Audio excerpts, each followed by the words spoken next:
Saquon for literally dropping the ball. Philly settles for a field goal. Kirk goes 70 yards in 65 seconds to tie the game. A very long extra point is good, and Jalen throws an interception, and the game is over. Here's Saquon and Sirianni. Dropped the ball. Let my team down today. Shouldn't have put the defense in that position. Made that catch, game's over. I thought it was a great play call. I just got to make the catch.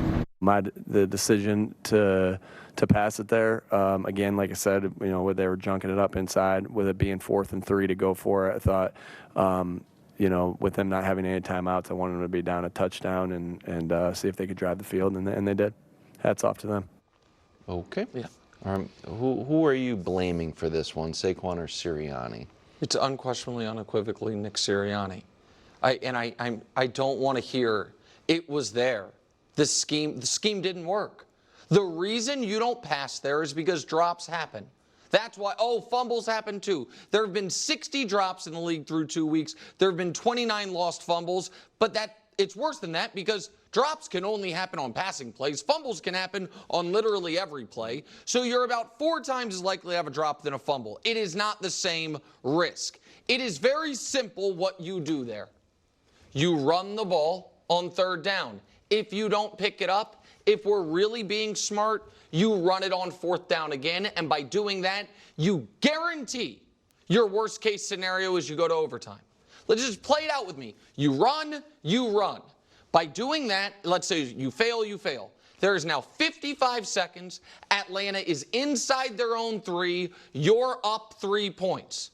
There is no world where that ends with them going 98 yards for a touchdown. Justin Jefferson's not walking through that door. If they get in field goal range, they're kicking a field goal. Instead, and by the way, how far from field goal range are they if they're inside their own 5? About 60. Well, guess what? You did that. You gave them an extra 40 seconds. You then kicked it through the end zone, which makes them 70 from beating you. 60 from tying is your worst case scenario with 60 seconds left. Instead, you said, you know what? Let's make the worst case scenario 70 from losing with 100 seconds left. It's malfeasance. It's awful. It's indefensible. And it came from a coach who all day long was seemingly spinning a wheel in his head on 4th down decisions. Early in the game, we're going for it. Middle of the game, we're a little conservative. Now we're going for it again. And then in the biggest decision of the night, after you made that pass call, you lost your mettle.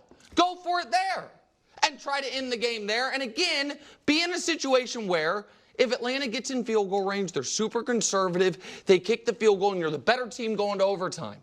You created the only world that could exist where you lose the game in regulation, and it's totally foreseeable. The moment they sent out the field goal team, you said, Brew, I'm sure, well, a minute 45 left, Kirk Cousins, hey, you got to go 70 yards. You're not saying they're a favorite, but it's like, they could do this and just beat you. 4 down territory the whole time. Yeah. That's bad coaching. So, yeah, it's Sirianni, not Saquon. I agree with a lot of what you said. I don't agree with you saying there's no world in which they march, 97 yards? In less than a minute with no timeouts? No, it could happen. I mean, a lot of people didn't think what happened would happen. Okay. So I agree they should have run. They were averaging 5 yards a carry. You probably just almost 200 yards rushing that all night. If you don't get it on the 3rd down, do the tush push. Right. Which was working all night, even with Jason Kelce in the booth. Okay. That said, and you guys know, I love this guy. Oh, wow. Catch the football. Nick, you're right. They should have run. But catch the football. Saquon Barkley is a good receiver. I know he's had drops in his career. CMC-esque. But he still is a very good receiver. The first game against Green Bay made a great catch for a touchdown. This is a catch that most high school running backs would make. This is a catch that Saquon would make 99 out of 100 times at least. Okay. You have got to catch the football. And Nick, yes, the probability of a fumble is not as great as a drop. But you need players to execute no matter what you call. You could call a run, and he could fumble. You could call the tush push, but mess up the snap. Like, stuff just happens. This dude, and again, Saquon was great all night. In fact, I was actually ready to come, and I'm thinking this during the game. I was like, oh man, tomorrow I'm not only going on the show and saying, yeah, I told you he could be Christian McCaffrey.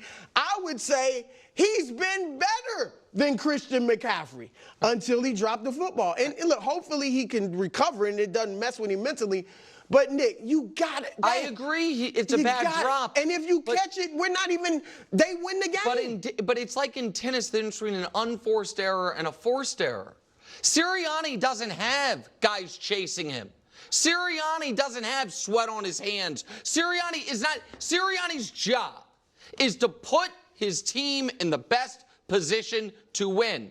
And he didn't do it. Saquon throughout the night did his job and then in one spot screwed it up. Sirianni, 20 minutes prior, wasn't ripping off long runs. He was running down the sideline to make sure he got to celebrate with Chauncey Gardner-Johnson on camera after the big fourth down stop. He made sure to do that. This is bad coaching, and this is indicative of a team that finds ways to grab losses from the jaws of victory. Can we show you what they've been since week 15 last year? The rest of the league, you're up in the final 2 minutes, you win 90% of the time. The Eagles win 40% of the time. Can't put that on Saquon. That's a coaching problem. And I just don't find them to be run in a serious manner. And I didn't love, I'll add this, I don't know how you guys feel, them saying after the game, oh yeah, none of the coaches talked after. It was where they said that after the game. It was Jalen addressed the team and all that. No. You know what coach needs to talk? Dan Campbell screwed up the clock at the end of the first half in his game. He's weeping at the podium, saying, I cost my team the victory. Your head coach cost your team the game. Sirianni's at the podium. If you're not talking to the players, evidently, because they're a player-run team, explaining himself like, well, they didn't have any timeouts, but with the incompletion, they did, and we thought making no sense. Like, that's... Look, you're making sense, but let's not overcomplicate things. Yeah, run the ball. You got to catch the football. If he run, you can still fumble. You talked about sweat on his hands, being tired from it. Well, if sweat on his hands, maybe he'd fumble the snap, the handoff. But one is so much more likely than the other.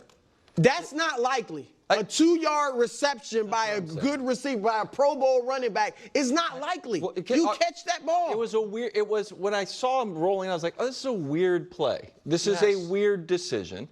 And the drop certainly seems now, in hindsight, like the wrong call. But he literally just got to the one on that play in the third quarter. It's the one that then they push in for the touchdown. It's there. It's open. It's a simple catch, like Drew said, a high school player can make. Before we move on, let's do your favorite thing. Raheem Morris on the other sideline. Yes. What is he when they're about to snap the ball on third down, is he hoping and praying that this is a run or a pass by Philly? You're probably right. He's but you know what else? It's a pass. When that ball is in the air, you know what Raheem Morris is saying? Oh my we've God. Lost. Yes, he's saying we've lost. Because Agreed. I expect Saquon Barkley, a Pro Bowl receiver, to catch the ball. We all expect him to catch it, but your 98 percentile outcomes of running the football is your worst case, is it's 4th and 5 with a minute left and you make a decision. Your 1 in 10 chance of negative outcomes, if you throw the ball, is exactly that. These are professional players at the highest level. You shouldn't play the game thinking they can't make plays. But you should play the game thinking, have we done enough to win if I don't screw it up as the coach? Can we just get on the bus with the win? Or they're at home. I guess there's no bus, but can we just get the win? And they were there. Yeah. And they created a scenario where instead of the worst case scenario being we're going to overtime, A likely scenario was we lose in regulation. And I just think it's terrible coaching. All right, well, let's Flatly. zoom out here about the Eagles, Brew. Philly on the road against the undefeated, can't-be-stopped Saints next week. Your Eagles. Lost My Eagles? Well, yeah. Yeah. Who'd You I declared- pick? Who'd I pick to win the They're NFC? they're just one of your teams. One, Oh, yeah. okay. Yeah. You yeah. need a team. You need a team. They're my Eagles like the Cowboys or Knicks Cowboys. Sure. Yeah, No okay, problem. Yeah, but you no need a problem. team in the NFC East, and Yeah. they're not Oh, your and team. they're going to win the You NFC. famously yes. put on shades and declared something over. Yeah. Oh. So here's Yeah. another Brew montage. Take a listen. Oh, really? I told you. The funk is over. Oh, I disagree. Now, whether it's Saquon or something else, the funk's over. Okay, I thought we were going to have more of that, but that's is what it is. Brew, are you standing by that statement? I listened to the broadcast last night, and I heard Nick's favorite player, the center that can't be replaced, Yeah. the center who the tush push would vanish, not be successful anymore because he